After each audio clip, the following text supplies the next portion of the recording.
I think Frans Fanon spoke of every generation must find its purpose and mission. And I think it is for the young people of Africa to work and to be given opportunities. One of the problems that we have is we have a youth bulge of under and unemployed young people, and they are in the doldrums of hopelessness. I think it behooves this generation to re-engineer itself to attract foreign direct investment and to really mechanize agriculture. If you look at many countries on the continent, Zimbabwe in particular and others in general, these are countries that are bestowed with agricultural potential, but our villages cannot produce enough. We are not creating the necessary jobs.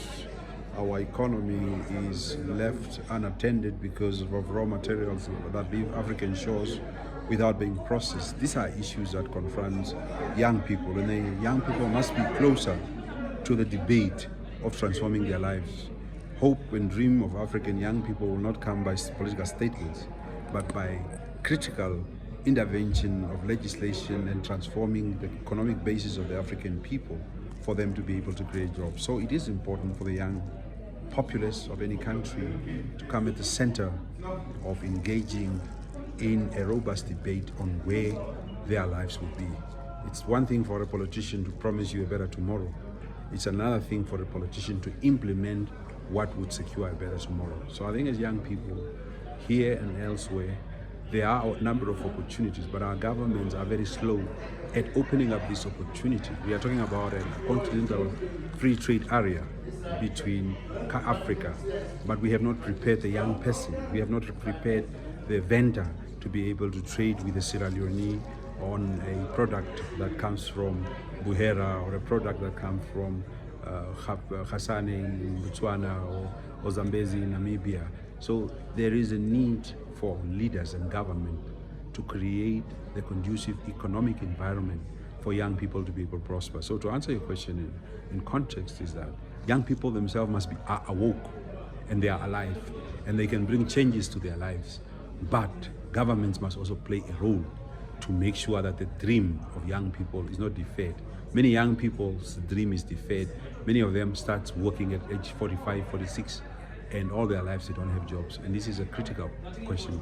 Africa has a very large youth bulge, a very young population, untapped markets, untapped agricultural sector, untapped value addition of commodities. These are opportunities that needs to be opened by government. So any government that is leading should open those opportunities. There are challenges in governance.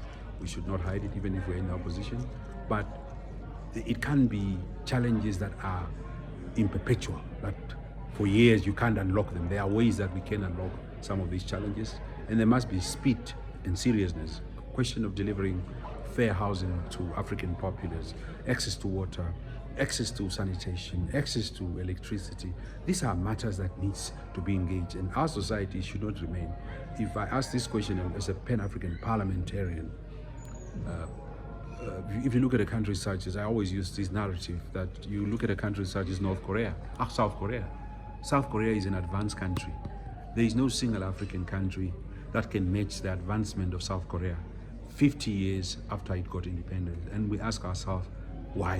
Why is there no single country out of the 54 countries that can even supersede South Korea in terms of GDP, in terms of modernization, in terms of livelihood? It's policies.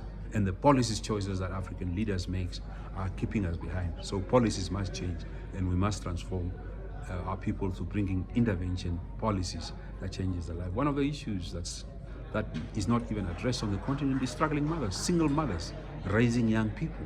Many single mothers are raising children into poverty, stunting. These are issues that should not confront a lot of African countries, but we are confronted with these challenges because of a lack of intervention, social policies that can transform and be able to catapult our people into a trajectory of hope.